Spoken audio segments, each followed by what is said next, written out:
మన వాళ్ళు ఎప్పుడు చూసినా ఈ పూజలు, వ్రతాలు, పండుగలు, ఆ మాసం అని, ఈ మాసం అని అసలు ఎవర్రా ఇవన్నీ క్రియేట్ చేసింది? అసలు ఏం పని పడలేదా? నిజమేరా, పనిపాటు ఉండకపోతుండే. వాట్?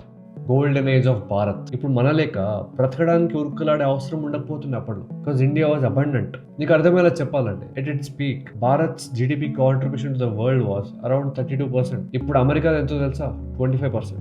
వెయిట్ ఇప్పుడు ఇదంతా ఎందుకు? మమ్మ లైఫ్ సింపుల్ రా. నీకు తినడానికి తిండి, బేసిక్ నీడ్స్ లేనప్పుడు నువ్వు స్పిరిచువాలిటీ గురించి, ఎంజాయ్మెంట్ గురించి, సెల్ఫ్ గ్రోత్ గురించి ఆలోచిస్తావా? లేదు. మన వాళ్ళకి అవన్నీ ఉండే కాబట్టి ఆలోచించారు. రేయ్, అర్థమయ్యేలా చెప్పురా. ఈ మధ్య నువ్వు అబ్జర్వ్ చేసినావా? పీపుల్ ఈవెంట్స్ అని, మీటప్స్ అని, వర్క్షాప్స్ అని ఇలా డిఫరెంట్ యాక్టివిటీస్ లో పార్టిసిపేట్ చేస్తున్నారు. ఎందుకంటే వాళ్ళకి బేసిక్ నీడ్స్ ఫుల్ఫిల్ అయిపోయినాయి. ఇప్పుడు వాళ్ళకి కావాల్సింది connections, learning, fun and purpose. Okay. So ఇందాక చెప్పినట్టు అప్పట్లో మన వాళ్ళకి కూడా బేసిక్ నీడ్స్ ఫుల్ఫిల్ అయిపోయాయి. అప్పుడు క్వశ్చన్ ఎలా సర్వైవ్ అవ్వాలని కాదు, ఎలా మంచిగా బ్రతకాలి అని. మనిషికి డైరెక్షన్ లేకపోతే మైండ్ ఎక్కడికైనా పరిగెడుతుంది. హ్యాపీనెస్ కోసం, ఎక్సైట్మెంట్ కోసం, మీనింగ్ కోసం సర్చ్ చేస్తుంది. ఆ హ్యూమన్ సైకాలజీని గమనించిన మన ఋషులు లైఫ్ ని బ్యాలెన్స్డ్ గా, జాయ్ఫుల్ గా, డిసిప్లైన్డ్ గా, స్పిరిచువల్లీ గ్రో అయ్యేలా ఒక కంప్లీట్ సిస్టమ్ డిజైన్ చేశారు. దాంట్లోనే ఈ ఫెస్టివల్స్, వ్రతాలు, పూజలు, ట్రెడిషన్స్ ఇవన్నీ ఉన్నాయి. అయితే ఫ్యాసినేటింగ్ థింగ్ ఏంటంటే, ఈ యాక్టివిటీస్ తో జస్ట్ ఎంటర్టైన్ చేయడం కాదు, వాటి through morals, values and rules నేర్చుకునేలా స్టోరీస్ ఇంక్లూడ్ చేశారు. హెల్దీ హ్యాబిట్స్ అలవాటు అవ్వడానికి రిచువల్స్ ని, రిలేషన్స్ వాల్యూస్ తెలిసేలా ఫెస్టివల్స్ ని, సీజన్స్ ని సెలబ్రేట్ చేస్తూ ఫెస్టివల్స్ ని, క్రియేటివిటీ పెంచడానికి డిఫరెంట్ ఆర్ట్స్ అండ్ క్రాఫ్ట్స్ ని,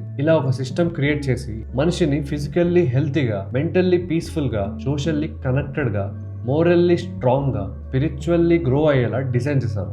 క్రేజీ బ్రో, క్రేజీ కదా. అందుకే షేర్ చేయండి.